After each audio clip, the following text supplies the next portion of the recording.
আমি এসেছি এখন বেলুড় মঠ মন্দিরে। আর এই বেলুড় মঠের প্রতিষ্ঠাতা শ্রী স্বামী বিবেকানন্দকেই একদিন কার্যত দক্ষিণেশ্বর থেকে অপমান করে বের করে দেওয়া হয়েছিল। কেন বের করে দেওয়া হয়েছিল জানবো এই ভিডিওয়ে। খুব অল্প সময়ে স্বামী বিবেকানন্দ রামকৃষ্ণদেবের খুব প্রিয় শিষ্য হয়ে গেছিল। আর রামকৃষ্ণদেবের প্রতি শ্রী বিবেকানন্দর এই ভালোবাসা এবং রামকৃষ্ণদেব যে বিবেকানন্দকে স্নেহ করতেন এটা কিন্তু অনেকে পছন্দ করতেন না। এই অনেকেই চাইতেন যাতে স্বামী বিবেকানন্দ দক্ষিণেশ্বর মন্দিরে না আসে এবং কবে স্বামী বিবেকানন্দকে দক্ষিণেশ্বর মন্দির থেকে অনেকটা দূরে রাখা যায়। এই অবস্থায় 1886 সালে শ্রী রামকৃষ্ণদেবের মৃত্যু হলে বিবেকানন্দ অনেকটা একা হয়ে পড়েন। তিনি মাদ্রাজ পাড়ি যান এবং মাদ্রাজে গিয়ে এখন যেটা বিবেকানন্দ রক নামে পরিচিত বা বিখ্যাত, সেই মাদ্রাজ রকে গিয়ে তিনি তখন ধ্যান করতে থাকেন এবং ধ্যানের মধ্যে তিনি দেখতে পান যে রামকৃষ্ণদেব দূরে আঙুল দিয়ে তাকে কিছু একটা বোঝাতে চেষ্টা করছেন এবং তিনি বুঝতে পারেন যে রামকৃষ্ণদেব বোঝাতে চাইছেন যে আমাদের হিন্দু ধর্মকে দিক বিদিকে আরও ছড়িয়ে দিতে হবে। 1893 সালে আমেরিকার শিকাগো শহরে একটি ধর্মসভার আয়োজন করা হয়। সেখানে বিভিন্ন ধর্মের লোকেরা তাদের ধর্ম সম্বন্ধে কিছু কথা যা বিশ্ববাসীকে জানিয়ে দিতে পারবে। বিবেকানন্দ ঠিক করেন তিনিও যাবেন, সেই ধর্মসভায় যোগ দেবেন এবং হিন্দু ধর্মকে দিক বিদিকে ছড়িয়ে দেবেন।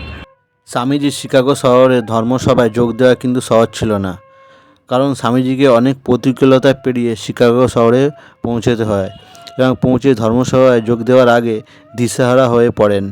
না থাকার জায়গা ছিল, না পর্যাপ্ত অর্থ।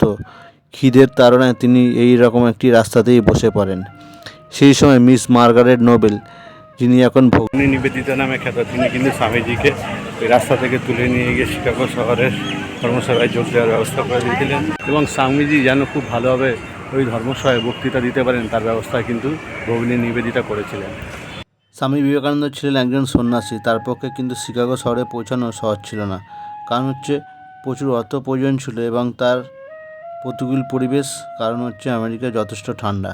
তাই কিন্তু আমেরিকায় পৌঁছে স্বামী বিবেকানন্দ এত ঠান্ডায় একটা বাক্সের মধ্যে শুয়ে রাত কাটিয়েছিলেন এবং আমেরিকায় পৌঁছানোর জন্য তিনি কিন্তু তার সদস্যদের নিয়ে বিভিন্ন স্থানে ঘুরে কার্যত ভিক্ষা করেছিলেন, যাতে হিন্দু ধর্মের প্রচার তিনি বিদেশের মাটিতে করতে পারেন।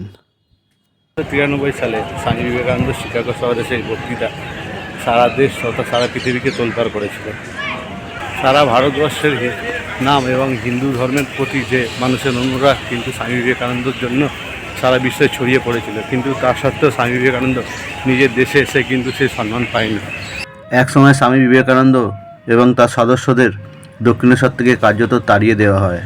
দক্ষিণেশ্বর মন্দির আর স্বামী বিবেকানন্দ এখনকার সময় যেন এক সূত্রে দুটি বাঁধা নাম, কিন্তু ইতিহাসের পাতা উল্টালে এক চরম অপমানের সত্য কিন্তু আমাদের সামনে আসে। কারণ এই দক্ষিণেশ্বর মন্দির থেকেই কিন্তু বিবেকানন্দকে কার্যত বিতাড়িত করা হয়েছিল। আর এই চরম অপমানের ফলই কিন্তু আজকে এই বেলুড় মঠের সৃষ্টি। রামকৃষ্ণদেবের মৃত্যু এবং রানী রাসমণি দেবীর পরবর্তী প্রজন্মের কাছে বিবেকানন্দের জনপ্রিয়তা কিন্তু একদম সহ্য হতো না। এরপর আমেরিকা থেকে ফিরলে স্বামী বিবেকানন্দের জনপ্রিয়তা তাদের চোখে আরও বিশেষ করে বৃদ্ধি থাকে। তারা এক নতুন বিতর্ক সৃষ্টি করে, স্বামীজি নাকি অপবিত্র।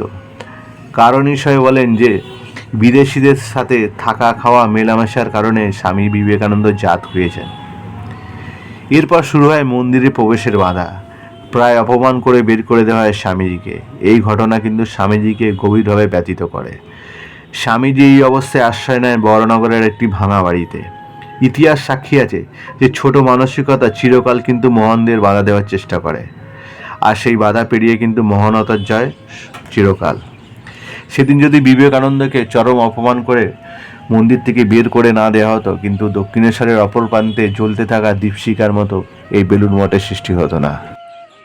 কিন্তু কথায় আছে না, স্বদেশে পূজিত রাজা বিদ্বান সর্বত পূজ্যতে, তাই স্বামীজিকে কখনো তারা দমিয়ে রাখতে পারেননি। স্বামীজির নাম কিন্তু সারা পৃথিবীতে ছড়িয়ে রয়েছে, আরও থেকে যাবে। স্বামীজি হিন্দু ধর্মের বিশ্বাসী ছিলেন, কিন্তু তাই বলে অন্য ধর্মকে, অন্যের জাতকে কখনো তিনি ছোট করে দেখতেন না। তাই তো তিনি বলতেন, ধনী দরিদ্র মুছি মেতর, সকলে আমার ভারতবাসী, সকলে আমার ভাই। তিনি বলতেন, জীবে প্রেম করে যেইজন সেইজন সেবিছে ঈশ্বর। সকল পশু পাখি প্রাণীর প্রতি ভালোবাসার কথা তিনি বলতেন।